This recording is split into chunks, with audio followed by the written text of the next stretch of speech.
Good morning students. हमने अपने last lecture में कुछ न्यूमेरिकल क्वेश्चंस के लिए फॉर्मूलाज और उनके टाइप्स देखे थे। अब उससे आगे हमारा टॉपिक है बिहेवियर ऑफ इन्वेस्टमेंट और इन्वेस्टमेंट फंक्शन, कि निवेश का व्यवहार और निवेश फलन क्या होता है। बेसिकली निवेश का व्यवहार क्या होता है? निवेश से अभिप्राय है कि जब हम अपनी मशीनों, कारखानों आदि में वृद्धि करने के लिए कुछ पैसा लगाते हैं या फिर अपनी पूंजी के स्टॉक में वृद्धि करने के लिए कुछ पैसा लगाते हैं, तो उसे हम क्या कहते हैं? पूंजी निर्माण कहते हैं। पूंजी निर्माण में उत्पादन के टिकाऊ यंत्रों, स्टॉक, नए जो निर्माण करते हैं उनके खर्चों को शामिल किया जाता है। ठीक है। उसके बाद अब हमारे पास ये दो प्रकार से वर्गीकृत किए जाते हैं कि कैसे कैसे हम निवेश करते हैं। फर्स्ट आती है हमारी इंड्यूस्ड इन्वेस्टमेंट, प्रेरित निवेश। प्रेरित निवेश क्या होता है?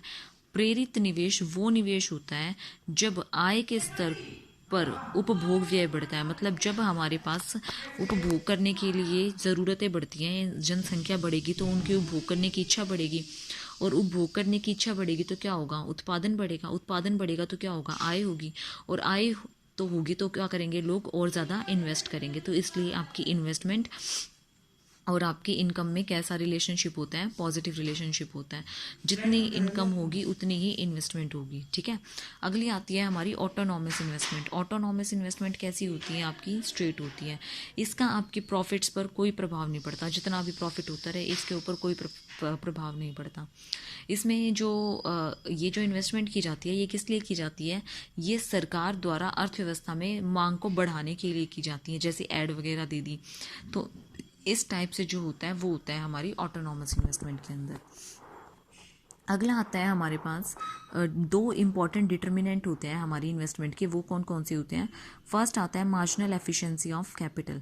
मार्जिनल एफिशिएंसी ऑफ कैपिटल का मतलब है कि कितना हम उसमें कर सकते हैं, कितना हम उसमें मार्जिन मिल सकता है, हमें कितना नहीं मिल सकता है, वो हम देखते हैं। ठीक है।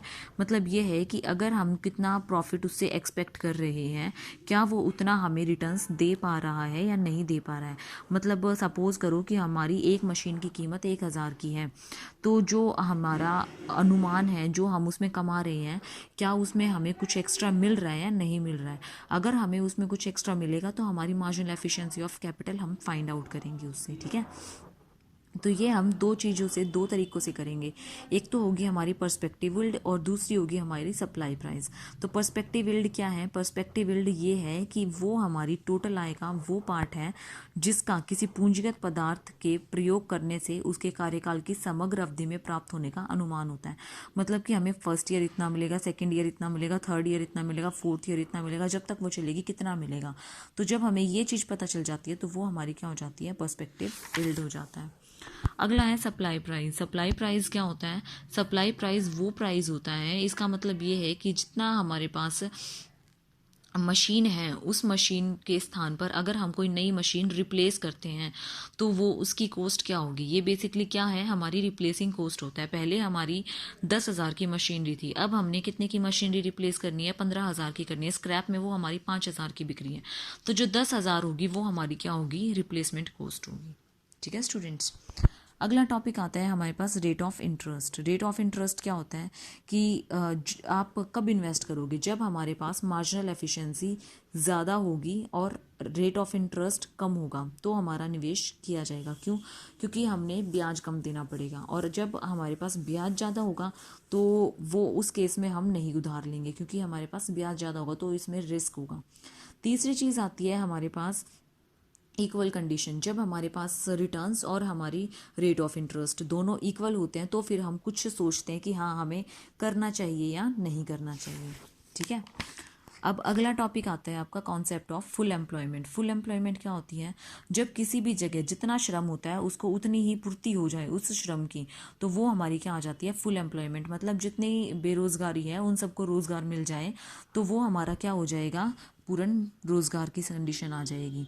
या फिर ये समझ लो कि जितना रोजगार है उतना सबको मिल जाए तो वो हमारा क्या हो जाएगा? पूर्ण रोजगार हो जाएगा। तो डिफरेंट टाइप्स हैं अनएम्प्लॉयमेंट के, वो बता रखे हैं। फर्स्ट आती है हमारी फ्रिक्शनल अनएम्प्लॉयमेंट। फ्रिक्शनल हिंदी में बोलते हैं इसको संघर्षात्मक बेरोजगारी।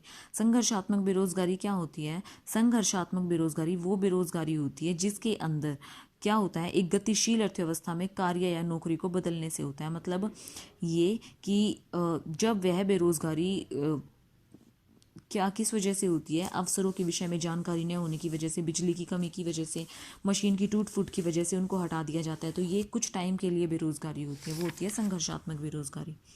सेकंड आता है हमारे पास स्ट्रक्चरल बेरोजगारी। स्ट्रक्चरल बेरोजगारी क्या होती है? स्ट्रक्चरल बेरोजगारी वो बेरोजगारी होती है जो कुछ उद्योगों के लॉन्ग टर्म में डेप्रिसिएशन के कारण होती है। मतलब कुछ चीज़ें जो हैं वो घिसती जा रही हैं जिसकी वजह से वो और नहीं लगा पा रहे हैं मजदूरों को, उस पर काम नहीं कर पा रहे हैं, तो वो हमारी होती है स्ट्रक्चरल अनएम्प्लॉयमेंट। तीसरी आती है हमारी वॉल्यूंटरी अनएम्प्लॉयमेंट। वॉल्यूंटरी अनएम्प्लॉयमेंट क्या होता है? मतलब नौकरी तो है लेकिन उतनी रुपीज़ में, जैसे अब सपोज करो कि एक बंदा है जो नौकरी करना चाहता है, वेल क्वालिफाइड है, और उसको जॉब मिल रही है 10,000 की, लेकिन वो एलिजिबल है 20,000 के लिए, तो वो उस जॉब को नहीं कर रहा है। क्यों? क्योंकि उसकी गुडविल ख़राब होगी कि वो 10,000 की नौकरी कर रहा है, तो वो उसने खुद छोड़ दी है नौकरी। तो ये कहा जाएगा आपकी ऐच्छिक बेरोजगारी, जब वो खुद काम करने के लिए तैयार नहीं होता। और इनवॉल्यूंटरी बेरोजगारी क्या होती है? इनवॉल्यूंटरी बेरोजगारी वो बेरोजगारी होती है जब आपके पास काम करने की इच्छा तो होती है लेकिन काम नहीं होता। अगला टॉपिक आता है x anti saving and investment. X anti saving and investment क्या होगी? वो होगी जो ये वो बचत है, एक्स एंटी इन्वेस्टमेंट या फिर सेविंग। सेविंग वो बचत है जो किसी विशेष उद्देश्य के लिए विभिन्न स्तरों पर करने की इच्छा रखते हैं। और निवेश क्या है? ये वो निवेश है जो किसी पर्टिकुलर चीज़ को या फिर चीज़ों को, स्तरों को करने की इच्छा पर करते हैं। ठीक है।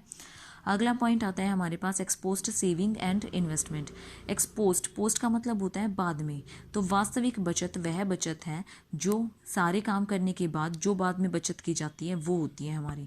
और निवेश क्या है? एक वर्ष की अवधि में आय खर्च करने की जितनी अधिक होती है उतना हमारा बचत और निवेश कहा जाता है। ठीक है। यहाँ पे हमारे ये दोनों क्या होते हैं? इक्वल होते हैं एक तरीके से। तो ये था आपका 8th चैप्टर जो आज कंप्लीट हो गया है। इसको पढ़ लेना, अगर कोई प्रॉब्लम है तो मुझे बता देना। Thank you students.